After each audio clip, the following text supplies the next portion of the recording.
Since we already talked about the good of the Hotel Transylvania franchise and the bad, why don't we put it all full circle and talk about the one I'm most mixed about?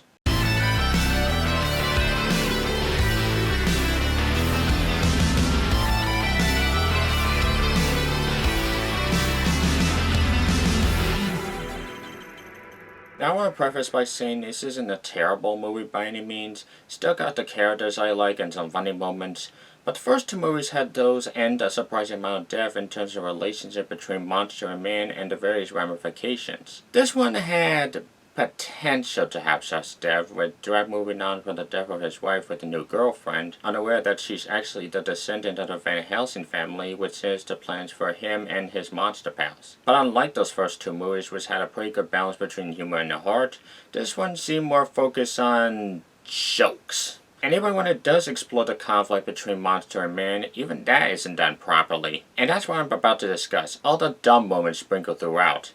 And since I didn't find quite as much as My Little Pony and Jurassic World, let's take a look at the top 6 silliest moments that I'm sure this movie didn't intend. Number 6. Like I said before, the second movie I felt had the best animation of the franchise, as I found it had the best balance between cartoony and gothic. But while this isn't the worst animation, it's still not great. I have to agree with Doug Walker that while the first two movies had a ton of fast-moving energy, but it was sometimes paced out with the more dramatic moments, this one seemed to be always moving to distract the young kids. It's not the worst case of it, but it's still rather noticeable. Also, is it just me, or do some of these facial expressions look off? Like Dracula's face when he first sees Erica. Looks like a daily from that Blue Sky Peanuts movie, don't you think? And speaking of faces, what did they do to Abraham Van Helsing? You'd think after the series took a jab at Gary Oldman's hairpiece, they'd give him something more subtle. But I suppose it could be worse. It's not like they kept him alive even 100 years later with some dumbass cyborg implant.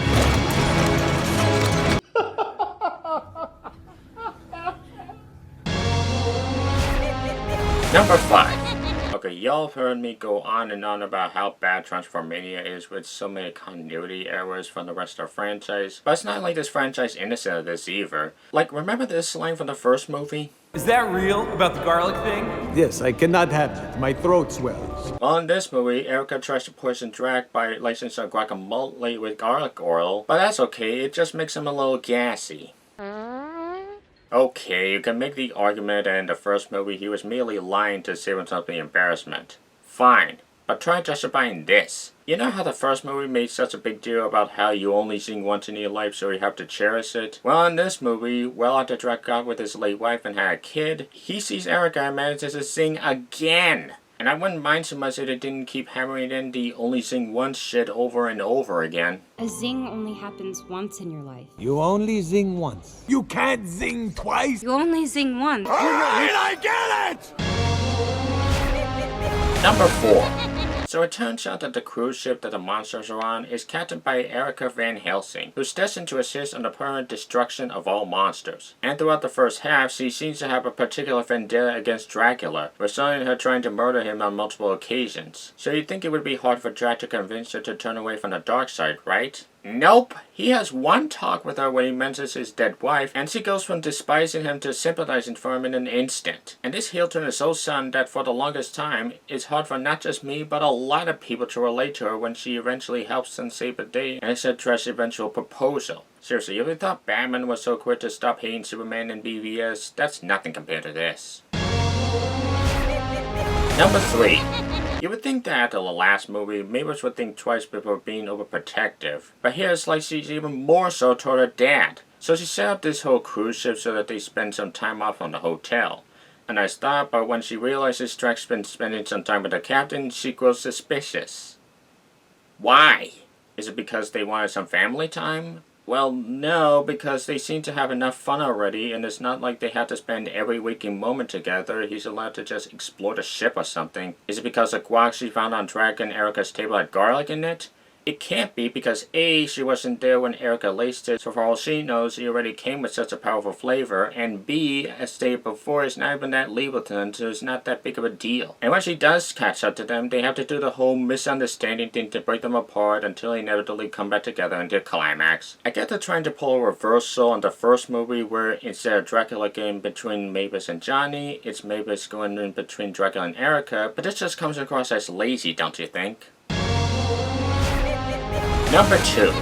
Not since the box office for the recent reboot have I seen the Wolfman get such a shaft. At the way in Wanda dropped the kids off in the kids area, they seem to finally have their time alone until they're seen and captured by the Helsings. Now you think the disappearance would be significant to the plot, right?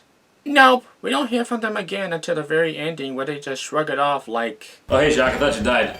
There's not even a moment in the third act where they're like, hey, I wonder where Wayne and Wanda went during this massive party. Seriously, if you come out of this movie entirely, you'd miss absolutely nothing. Number 1. So the premise of this climax isn't inherently a bad one. Basically, Van Helsing can control this giant kraken with this sinister music, and he uses it to try to kill everyone. So Dracula and Johnny counter it with their own music. And of all the songs and all the genres in all the world, they decide that the best one to save the day is the freaking Macarena. Okay. Then after Dracula saves Van Helsing from falling, they're all suddenly friends now, in spite of him spending the past 10 minutes trying to kill them. Why, after everything, would you save my life? Because basically we are all the same.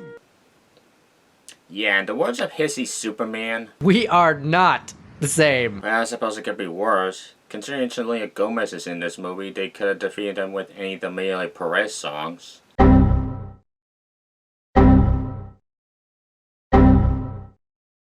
And those were the stupidest moments in Hotel Transylvania 3.